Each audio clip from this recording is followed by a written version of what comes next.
अस्सलाम वालेकुम, welcome to my YouTube channel. मैं हूं बिलाल हुसैन और आप देख रहे हैं मेरा यूट्यूब चैनल। आज की इस वीडियो में मैं आपको दिखाऊंगा कि ट्रैक्टर और मशीन की मदद से कैसे गंदम की हार्वेस्टिंग की जाती है। जो आज की मेरा व्लॉग होगा वो ख़ास तौर पे पंजाबी में ही होगा इंशाल्लाह। तो चलें स्टार्ट करते हैं फिर आज का व्लॉग। अब असी आ चुके हैं आपदे यानी कि खेतों च ते आ साढ़े ट्रैक्टर ते मशीन खलोती है। मौसम बहुत ख़राब होया तो इस वास्ते असी मशीन ला रहे हैं तो गंदम यानी कि आपदी कनक नूं गाहन लगे हैं। तो उन्हें झटक नूं मशीन स्टार्ट करने हैं तो फिर भी तुहानूं विखाने कि किस तरह मशीन स्टार्ट होंदी है तो किस तरह यानी कि असी पंडा में सट्टने हैं तो किस तरह दाने निकलते हैं तो तूड़ी किवें साइड ते जाती है। देखो जी चाचू मेरे पंड चुक के लैके आ रहे हैं तो इस जगह मशीन के कोल रख रहे हैं। तो यानी कि पंड चाचू किन्नी को होनी, किन्ने को मन की होनी है?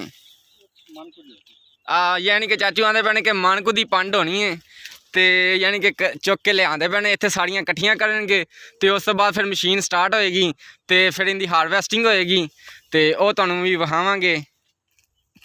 साडी मशीन स्टार्ट हो चुकी है तो हो सकता आवाज़ मेरी ना तुहाडे कोल पहुंचे क्योंकि मशीन की आवाज़ बहुत ज़्यादा है। वेखो ए भाई मेरा सट रहे विच पंडा तो वह वेखो तूड़ी एक साइड ते जा रही है जिहड़ी यानी कि दाने ने साडे कनक दे ਉਹ ਇਹ ਆ ਰਹੇ ਨੇ। ਇਹ ਵੇਖੋ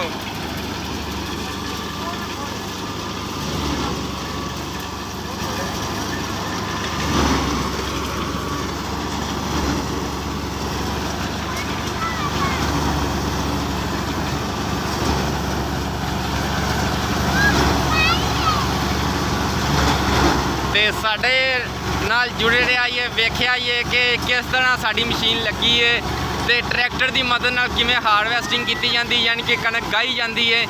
तो मेरे नाल जुड़े ही रहा ये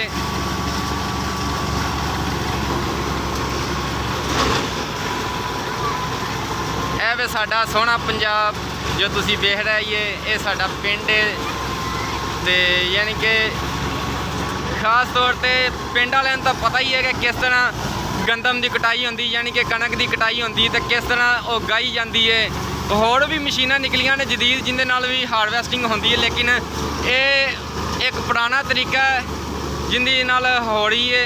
तो यानी कि वो तुहाडे नाल मैं शेयर कर रहा तो दूसरी मशीन नाल जिवें हार्वेस्टिंग होंदी वो भी तुहानूं विखावांगा क्योंकि फिलहाल मेरे कोल यही मौजूद सी। मैं अपने खेतों च आया हुआ था यानी कि असी इत्थे आने मड़ब्बे आए हुए था।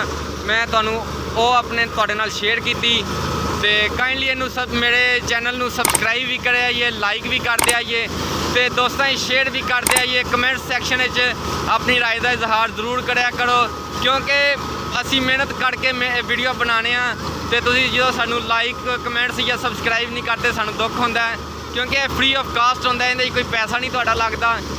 तो चलो तुसी वीडियो वेखो।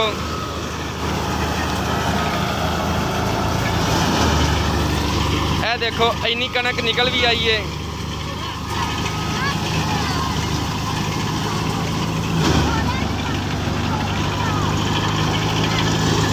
ए देखो तूड़ी साड़ी एक साइड ते जा रही है यानी कि ये भैंसा का चाड़ा है यानी कि भूसा जिन्हों कहने असी।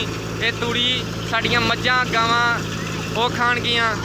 वो देखो ट्रैक्टर लगा होया है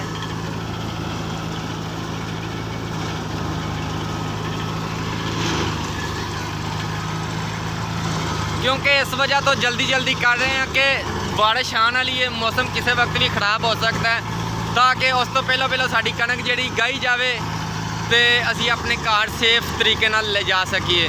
क्योंकि अगर असी बारिश पैगी तो ये साड़ी कनक नूं फिर 2-3 दिन सुकाने च लग जाने ने तो फिर साड़ी कनक यानी कि ज़ाया होने का भी खतरा होंदा क्योंकि बारिश पै जाए तो कम से कम अद्धी का नहीं थोड़ी ना कम से कम कोई 3-4 मन का फर्क पै जाता।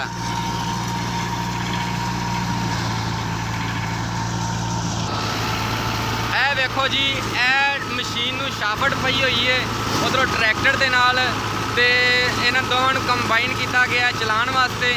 तो इस तरह मशीन चल रही है उधर ट्रैक्टर नूं यानी कि स्टार्ट किया है तो इस तरीके दे नाल साडी मशीन चल रही तो फिर साडी कनक गहरी यानी कि साडी हार्वेस्टिंग हो रही है।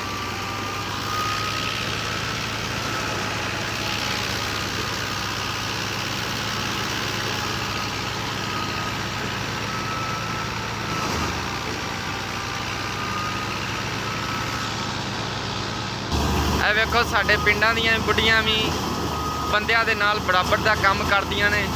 ਤੇ ਜਿਹੜੀ ਵਿੱਚ ਕਣਕ ਸੱਟਣੀ ਹੈ ਨਾ, ਇੱਕ ਖਾਸ ਗੱਲ ਦਾ ਖਿਆਲ ਰੱਖਣਾ ਹੈ, ਜਿਹੜਾ ਵੀ ਭੈਣ ਭਰਾ ਕੰਮ ਕਰਦਾ ਮਸ਼ੀਨ ਤੇ ਦੂਰ ਹੋ ਕੇ ਸੱਟਣੀ ਪੈਂਦੀ, ਕਿਉਂਕਿ ਅਕਸਰ ਬੰਦੇ ਵਿੱਚ ਵੀ ਚਲੇ ਮਸ਼ੀਨ ਖਿੱਚ ਲੈਂਦੀ ਹੁੰਦੀ ਹੈ। ਤੇ ਇਸ ਵਾਸਤੇ ਧਿਆਨ ਰੱਖਣਾ ਹੈ ਕਿ ਬੰਦੇ ਦਾ ਕਿਸੇ ਹੱਥ ਵਗੈਰਾ ਨਾ ਵਿੱਚ ਅੜ ਜਾਵੇ, ਕਿਉਂਕਿ ਮਸ਼ੀਨ ਚੱਲ ਰਹੀ ਹੁੰਦੀ ਤੇ ਬੰਦੇ ਨੂੰ ਖਿੱਚ ਵੀ ਲੈਂਦੀ ਹੁੰਦੀ ਹੈ। ਇਹ ਵੇਖੋ ਸਾਡੇ ਪਿੰਡ ਯਾਨੀ ਕਿ ਪਿੰਡਾਂ ਦੀਆਂ ਬੁੱਢੀਆਂ ਬੰਦਿਆਂ ਦੇ ਨਾਲ ਬਰਾਬਰ ਦਾ ਕੰਮ ਕਰਦੀਆਂ ਨੇ। ਤੇ ਇਹ ਵੇਖੋ ਤੁਸੀਂ ਉਹਨਾਂ ਆਪਣੇ ਬੰਦੇ ਨੂੰ ਇਹ ਵੰਡ ਚੁਕਵਾਈ ਹੈ ਤੇ ਉਹ ਫਿਰ ਇੱਥੇ ਲੈ ਕੇ ਆਏ ਨੇ। ਇਹ ਵੇਖੋ ਨਾ, ਪੂਰਾ ਬਰਾਬਰ ਦਾ ਕੰਮ ਕਰਦੀਆਂ ਨੇ, ਕੋਈ ਫਰਕ ਨਹੀਂ ਰੱਖਦੀਆਂ ਹੈਗੀਆਂ। ਤੇ ਇਸ ਵਾਸਤੇ ਪਿੰਡਾਂ ਦੀਆਂ ਔਰਤਾਂ ਸ਼ਹਿਰ ਦੀਆਂ ਔਰਤਾਂ ਨਾਲ ਤੰਦਰੁਸਤ ਇਸ ਵਾਸਤੇ ਹੁੰਦੀਆਂ ਕਿਉਂਕਿ ਉਹ ਖੁਦ ਕੰਮ ਕਰਦੀਆਂ ਨੇ ਬੰਦਿਆਂ ਦੇ ਨਾਲ ਬਰਾਬਰ ਦਾ।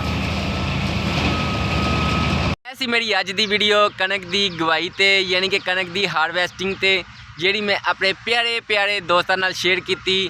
ਤੇ ਅਗਰ ਮੇਰੀ ਵੀਡੀਓ ਅੱਜ ਦੀ ਪਸੰਦ ਆਈ ਹੋਵੇ ਤੇ ਕਾਈਂਡਲੀ ਮੇਰੇ YouTube ਚੈਨਲ ਨੂੰ ਸਬਸਕ੍ਰਾਈਬ ਕਰਨਾ ਮਤ ਭੁੱਲਿਆ ਜੇ, ਔਰ ਲਾਈਕ ਕਰ ਦਿਆ ਜੇ। ਕਮੈਂਟ ਸੈਕਸ਼ਨ ਦੇ ਵਿੱਚ ਆਪਣੇ ਕਮੈਂਟਸ ਦਾ ਇਜ਼ਹਾਰ ਜ਼ਰੂਰ ਕਰਿਆ ਕਰੋ, ਕਿਉਂਕਿ ਮੈਨੂੰ ਅੱਛਾ ਲੱਗਦਾ ਜਦੋਂ ਤੁਸੀਂ ਮੈਨੂੰ ਕਮੈਂਟਸ ਕਰ ਦਈਏ।